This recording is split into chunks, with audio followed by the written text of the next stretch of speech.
আমি মুসলমান, আমার বাবা হিন্দু, দাদা হিন্দু, 14 পুরুষ হিন্দু, আমি মুসলমান। আল্লাহ, প্রিয় ভাইয়েরা আমার, এমনি কিন্তু মুসলমান হই নাই। এমনি মুসলমান হয়েছি মনে হয়? এমনি এমনি মুসলমান হই নাই। 12 মাসে 13 পূজা, 33 কোটি দেবদেবী, তুলসীর গাছের তলায় আরো 64 কোটি ভগবান। আমি সংস্কৃত ভাষার উপরে পাণ্ডিত্য নিয়ে, ডিগ্রি নিয়ে, গবেষণা কইরা বেদ পুরাণ, রামায়ণ, মহাভারত, জেন্দা বেস্তা, স্মৃতি শ্রুতি, মনুসংহিতা, শ্রীমদ ভাগবত গীতা, রাজভোগ, কালীভোগ নামক গ্রন্থ পইরা 44,441 খানা মন্ত্র পইরা দেখলাম 30,000 মন্ত্র শুধু মুসলমানদের গুণগান। খুশি না ভেজা? বলে আমাদের ধর্মের কথা অন্য ধর্মের মধ্যে বলে, এটা আবার কেমন কথা? আল্লাহ পাক রব্বুল আলামিন ইনজিল নাযিল করলেন খ্রিস্টানদের জন্য, ঠিক না?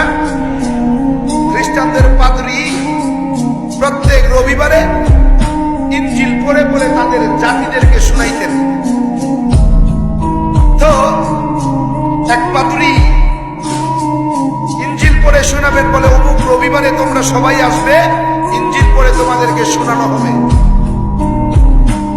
তো সবাই আসলো, গির্জার মধ্যে ঢুকলো। ঢুকার পরে পাদ্রী ইনজিল থেকে বের করে যখন প্রথম পৃষ্ঠা পড়া শুরু করবে, তাকায় দেখে এই পৃষ্ঠার মধ্যে শেষ নবী মুহাম্মদের নাম লেখা আছে। পাদ্রী চিন্তা করলেন, নবী হলো আমাদের ঈসা, কিতাব হলো আমাদের ইনজিল। ঈসা নবীর কিতাবে, ইনজিলের মধ্যে মুহাম্মদ নবীর নাম কেন? এই নামটা যদি আমি আমার জাতিদের কাছে, জাতি ভাইদের কাছে বলি, তাইলে তো তারা আমার নবী ঈসাকে মানবে না, তারা মুহাম্মদের অপেক্ষা করবে। এই মুহাম্মদটাকে যদি আমি বলি যে এই মুহাম্মদ হলো শেষ নবী, তাইলে তো তারা আমাকে আর মানবে না। এজন্য কি করা যায়? এটা পড়া যাবে না, এটা আমার জাতি ভাইদের কাছে বলা যাবে না। তাইলে কি করা যায়? বলে, আমার ভাইয়েরা, তোমাদেরকে আজকে ইনজিল পড়ে শোনানোর কথা ছিল, দুর্ভাগ্যবশত, অনিবার্য কারণবশত আজকে তোমাদের ইনজিল পড়ে শোনানো সম্ভব না।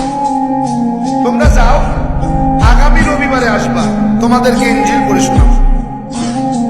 সব জাতি ভাইরা চলে গেল।